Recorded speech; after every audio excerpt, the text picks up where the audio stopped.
What's up, guys? It is Sam here, and you're back here for part number 2 of the battle between Grant Cardone and Gary Vaynerchuk. And so we have 7 battles that are taking place. We have the other 6 took place in the other video, so if you want to check that out, look at the video right before this one. If not, I will give you a quick recap. We wanted to see who is winning to understand maybe what they are doing and how we could implement what they are doing to grow their channels or their influence online. So we first looked at Google search. This is the amount of time that somebody searches for these people's names, Grant or Gary, and it was pretty big lead by Grant, like a pretty substantial lead, even at the 5-year mark, I believe, so that Grant Cardone won that battle pretty easy. And then when you jumped over to YouTube, he also won that battle. So that was kind of interesting, and given that on YouTube search there was more for Grant Cardone, you can kind of get a precursor for what happened in the YouTube channel round, where we compared Grant Cardone's YouTube channel to Gary Vaynerchuk's YouTube channel to see how they were growing over time, and the amount of growth that they were going through and the absolute size of their channels. And coming from a smaller base, Grant Cardone has about half as many subscribers on YouTube as Gary Vaynerchuk. However, he was growing at a substantially faster pace. He had more on an absolute amount, meaning the total number of views. He had about 1 million more views over the last 30 days than Gary did. So that is kind of interesting, especially that he has half as many subscribers. So that round easily went to Grant Cardone. Now, at that point, right, at this point, after those, right, we already know what happened here. Now we're going to quickly recap what for the hashtags for hashtags Instagram and Twitter, what is going on. And then we'll get into the last round. So for the hashtags, we have hashtags trending on Instagram and hashtags trending on Twitter. We used Grant Cardone as a hashtag and Gary V as a hashtag. And why did we use Gary V? Why did I use Gary V? Because I thought it was more representative of what people are going to be using a hashtag for. Because if you think of it in a very plain, rudimentary level, I think that people may have a much more difficult time spelling Vaynerchuk versus spelling Gary V. So that is why I use that. Plus, the Gary V hashtag is almost synonymous with Gary Vaynerchuk, so that is why I used that hashtag. However, when we looked at hashtags over the last 2 months, not only did Gary have a up and to the right trend, meaning more usage of his hashtag over time, but the volume of usage was also tremendously more, like 20-something thousand different people using it over the past over the past week or something like that. I don't remember. I think it was 26,000, and that's just tremendous. Versus the amount used for Grant Cardone was like 1,000. So a lot more people talking about Gary than about Grant, but a lot more people are searching for Grant. So that's kind of an interesting dynamic taking place there. So as you can see here, hashtags won by Gary. The next category was Instagram, and just like it was for the hashtags, Gary puts out tremendously more content on Instagram, and thus is growing slightly faster on an absolute basis, but he has about 3.5 times more followers.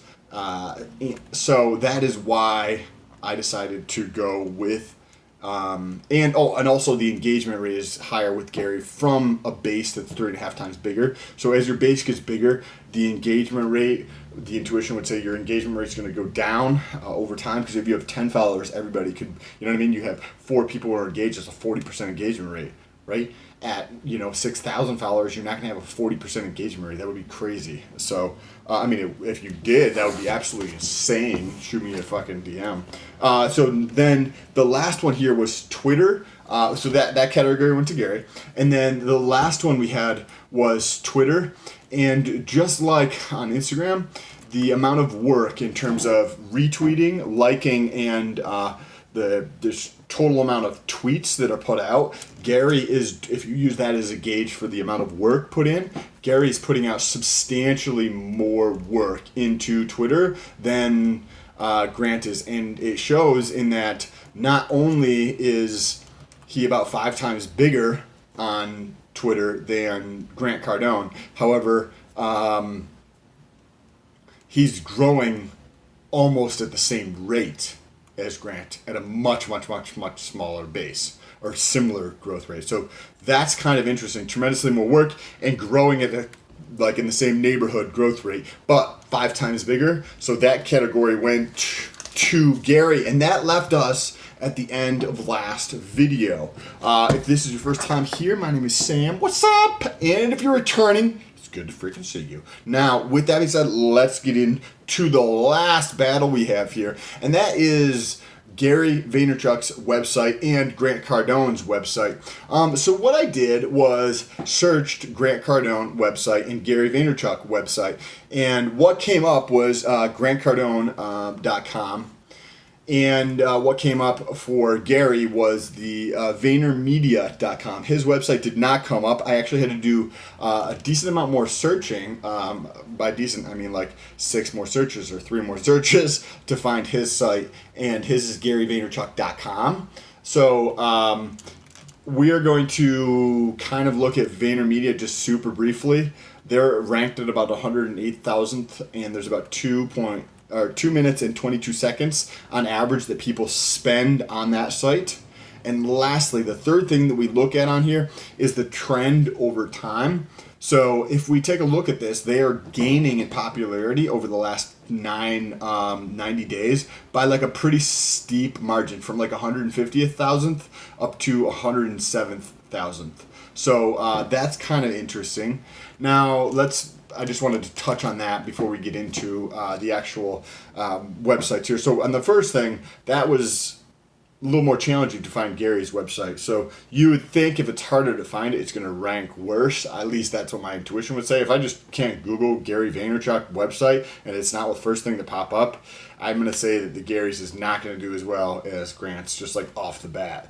Now, when we jump into Grant Cardone's website, he's ranked 24,000th globally with 6 minutes and 1 second on the site, and the trend is up and to the right as well.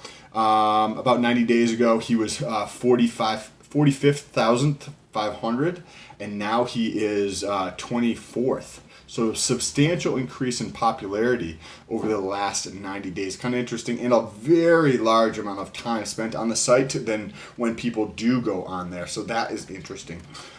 Now, when we go to Gary Vaynerchuk, it is about half as popular at 41,000th. Right? So we have 26th, I think it was, for Grant Cardone.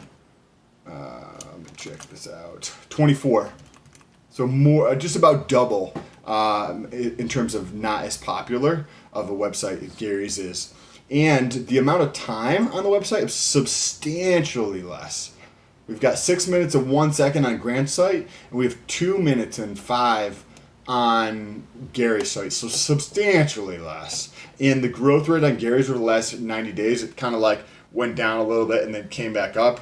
It's virtually flat, slightly down, but just virtually flat. So I think when we look at this data on the actual websites, I gotta give this one to Grant. Like, his website's 2 times more popular, and his trend is just up and to the right, and he's got more people's attention. because people spend, when they do go to his website, they spend 3 times as much time on that website than they do on Gary's. So that's substantial. So in this last battle, we have Grant actually taking the win. So depending on what you're trying to grow, what you're trying to accomplish, you can go take a look, right? We just take a look at each one of these categories. If you're trying to grow your Instagram, go take a look at what Gary's doing and see if any of that is relatable or that you could do. If you're trying to grow your Twitter account, go take a look at what Gary's trying to do. If you're trying to grow your YouTube or your attention elsewhere, go take a look at what Grant Cardone is doing. If you guys like this video, if you found any value in this video, whether it was just like slightly entertaining or took some time when you wanted to escape, press that like button. It really helps out the channel a lot. Puts this video in front of more people. And if you want to see more videos like this where I do this type of analysis, make sure you press that subscribe button. I do it on politics as well, and I think I'm going to be doing it on companies. So if you want to follow along with any of that, press that subscribe button and that little bell notification so YouTube can notify you every time I post a video. And then if you want to jump over to my Instagram, there's a link in the description. You jump over to Instagram and say, "What's up?"